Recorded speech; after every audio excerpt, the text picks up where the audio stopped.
کفر پر لعنت بھیجی ہے، ایک جھوٹ پہ لعنت بھیجی۔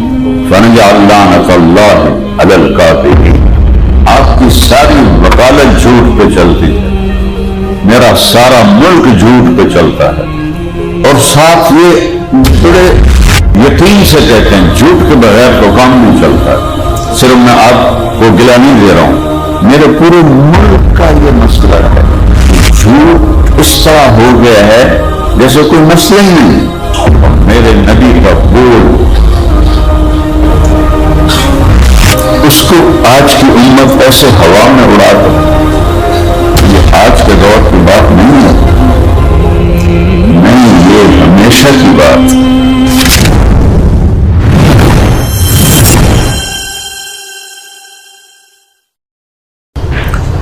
آپ کی ساری وکالت جھوٹ پہ چلتی ہے، میرا سارا ملک جھوٹ پہ چلتا ہے، اور ساتھ یہ بڑے یقین سے کہتے ہیں جھوٹ کے بغیر تو کام نہیں چلتا ہے۔ صرف میں آپ کو گلہ نہیں دے رہا ہوں، میرے پورے ملک کا یہ مسئلہ ہے کہ جھوٹ اس طرح ہو گیا ہے جیسے کوئی مسئلہ ہی نہیں۔ اللہ نے دو جرموں پہ لعنت بھیجی ہے، ایک کفر پر لعنت بھیجی ہے، ایک جھوٹ پہ لعنت بھیجی۔ فَنَجْعَلْ لَعْنَتَ اللَّهِ عَلَى الْكَاذِبِينَ فَأُولَٰئِكَ عَلَيْهِمْ لَعْنَةُ اللَّهِ وَالْمَلَائِكَةِ وَالنَّاسِ أَجْمَعِينَ۔ اور میرے نبی کا بول اس کو آج کی امت ایسے ہوا میں اڑا دو کہ یہ آج کے دور کی بات نہیں ہے، نہیں، یہ ہمیشہ کی بات۔ ابو ذر رضی اللہ تعالیٰ عنہ ایک ویرانے میں رہتے تھے، صحرا کے اندر، بیمار ہو گئے، موت کا وقت آ گیا۔ ان کی بیوی کہنے لگی میں بوڑھی، یہ بچی چھوٹی، تو اب تم مر گیا تو تجھے غسل کون دے گا، کفن کون دے گا، قبر کون کھودے گا، جنازہ کون پڑے گا؟ تو وہ کہنے لگے ماں کا رب تو وہ ماں کو تو اللہ کی بندی، نہ جھوٹ بول رہا ہوں نہ بولنے والا جھوٹا ہے۔ میں ایک مجلس میں تھا، میرے نبی نے فرمایا تھا اس مجلس میں ایک شخص ایسا ہے جو اکیلا رہے گا، اکیلا مرے گا، اور اس کا جنازہ مسلمانوں کی ایک جماعت پڑھے گی۔ وہ مجلس کے لوگ سب شہروں میں مر گئے، میں اکیلا مر رہا ہوں، کوئی آئے گا میرا جنازہ پڑھنے؟ کہنے لگی انا یکون وقد انقطع الحاج۔ ارے ابو ذر کیسے ممکن ہے، اب تو حج کا موسم بھی نہیں، عراق سے جو راستہ جاتا تھا مکے کو، وہ صرف حج کے دنوں میں چلتا تھا کہ وہ شارٹ کٹ ہو جاتا تھا جہاں ابو ذر رضی اللہ عنہ کا قیام تھا۔ تو جب حج کا موسم نہیں ہوتا تھا تو وہ راستہ ویران ہو جاتا تھا۔ ان کی بیگم نے کہا کیسے ہوگا، اب تو حج کا موسم بھی نہیں۔ کہنے لگے کہنے والا جھوٹا نہیں ہے، سچا ہے، اور میں بھی سچ کہہ رہا۔ کوئی آئے گا، پتہ نہیں کتوں آئے گا، یہ مجھے نہیں پتا، لیکن کہنے والا سچا ہے۔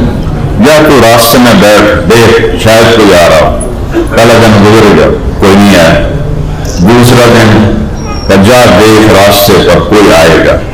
وہ کہنے لگی بیچارہ بڈھا ہو گیا، سمجھ پوری نہیں رہی، چل میں ادار کھا مان لوں، تو پھر جا کے بیٹھ گئی، پھر کوئی نہیں آیا۔ جب تیسرا دن آیا تو بیٹی سے فرمایا بیٹی بکرا ذبح کرو، کھانا تیار کرو، آج مہمان آئیں گے، مجھے لگتا ہے آج میری موت کا دن ہے، آج مہمان آئیں گے تو میری موت کی وجہ سے ان کے مہمانی میں کمی نہیں ہونی چاہیے۔ سبحان اللہ۔ بیٹے نے کہا چلو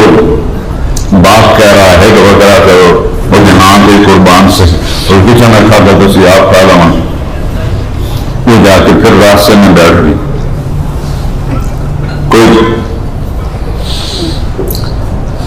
10-11 بجے کا ٹائم آیا تو دور سے غبار اڑتا ہوا نظر آیا. تو انہوں نے غبار دیکھا تو وہ حیران ہو کے کھڑی ہو کے اور ایسے اپنے دوپٹے کو لہرایا ایسے کہ ان کی نظر پڑ جائے. اس طرح اپنے دوپٹے کو لہرایا تو وہ ان سواروں کی نظر پڑی تو انہوں نے اپنی سواریاں موڑ لی. 20 افراد تھے. تو کہنے لگے کہ ایک صحابی مر رہا ہے, اس کے جنازہ پڑھنے کا ثواب لوگ. تو یہ 20 کون لوگ تھے؟ اس میں حضرت عبداللہ بن مسعود رضی اللہ عنہ تھے جو میرے نبی کے بہت ہی زیادہ قریب تھے اور ان کے شاگرد تھے. تو انہوں نے پوچھا کون مر رہا ہے؟ تو ان کی بیگم نے کہا ابو ذر فی سیاقۃ الموت. ابو ذر آخری سانسوں پر ہے. تو سب نے رونا شروع کر دیا کہ ہمارے ماں باپ ابو ذر پہ قربان. اور سب کی چیخیں نکل گئیں اور سب بھاگے بھاگے پہنچے تو ان کو دیکھ کے مسکرائے. پھر اپنے بیوی سے کہا دیکھ لے آ گئے کہ نہیں آ گئے. میں نے کہا تھا نہ میں جھوٹ بول رہا ہوں نہ کہنے والے نے جھوٹ کہا ہے. یہ میرے نبی کی نظر, میرے نبی کا علم ہے اور ہم آج اس علم کو جھٹلا رہے. کہنے کہ دیکھو میرا جنازہ وہ پڑے گا جس نے حکومت کی نوکری نہ کی ہو. تو سب نے نوکریاں کی ہوئی تھیں, صرف ایک نوجوان تھا انصاری کہ میں نے حکومت کی نوکری نہیں کی ہے. ہاں تب میرا کفن بھی وہ دے گا جس نے حکومت کی نوکری نہ کی ہو. اس نے کہا یہ کفن, یہ احرام میری ماں نے میرے لیے اپنے ہاتھوں سے تیار کیا ہے تو میں نے نوکری نہیں کی. کہ بس تو میرا جنازہ پڑھے گا اور تو مجھے کفن پہنائے گا. حالانکہ عبداللہ بن مسعود جیسی شخصیت موجود ہیں لیکن ان کو قبول نہیں کیا اپنے جنازے کے لیے. اس سے قبول کیا جس نے حکومت کی نوکری نہ کی ہو. تو جب ان کا انتقال ہوا کو غسل لیا, جنازہ پڑھا, دفن کیا. جب چلنے لگے تو ان کی بیٹی نے حضرت عبداللہ بن مسعود سے کہا یا عم حلم الی الغداء, کھانا تیار ہے. کہنے لگے کھانا کیسے تیار ہے؟ تمہیں کیا خبر تھی کہ ہم لوگ آ رہے ہیں؟ والد نے فرمایا تھا کہ آج میرا جنازہ پڑھنے کچھ لوگ آئیں گے. میری موت ان کی مہمان نوازی سے تمہیں روکے نہیں. میری موت ان کی مہمان نوازی سے تمہیں روکے نہیں. میرے نبی کا فرمان ہے سخی اللہ کے قریب ہوتا ہے, لوگوں کے قریب ہوتا ہے, جنت کے قریب ہوتا ہے, دوزخ سے دور ہوتا ہے. اور بخیل آدمی مرد یا عورت اللہ سے دور ہوتا ہے, لوگوں سے دور ہوتا ہے, جنت سے دور ہوتا ہے, دوزخ کے قریب ہوتا ہے. تو عبداللہ بن مسعود رونے لگے, کہنے لگے واہ ابو ذر تو نے مر کے بھی سخاوت نہ چھوڑ, تو نے مر کے بھی سخاوت نہ چھوڑ. پھر ان سب کو کھانا کھلایا. میرے نبی کا علم ہے. ایک بدو آیا, کہنے لگا محمد اب کبھی بدتمیزی کا جواب غصے سے نہیں دیتے, مسکرا. آپ نے کہا ما ہیا, مطلب لبیک. کہنے لگا تیری 3 باتیں سمجھ میں نہیں آتی. کہا کیا؟ تو کہتا ہے ہم اپنا دین چھوڑ کے تیرا دین قبول کر لیں گے. کیوں چھوڑیں گے اپنا دین؟ ہم کہا اچھا. اور تو کہتا ہے روم بھی فتح کر لے گی تیری امت اور ایران بھی فتح کر لے گی. نام تو روٹی نہیں لگتی کہ نہ روم ایران کے تو فتح کرنا, اتنا بڑا جھوٹ. ہم کہا اچھا.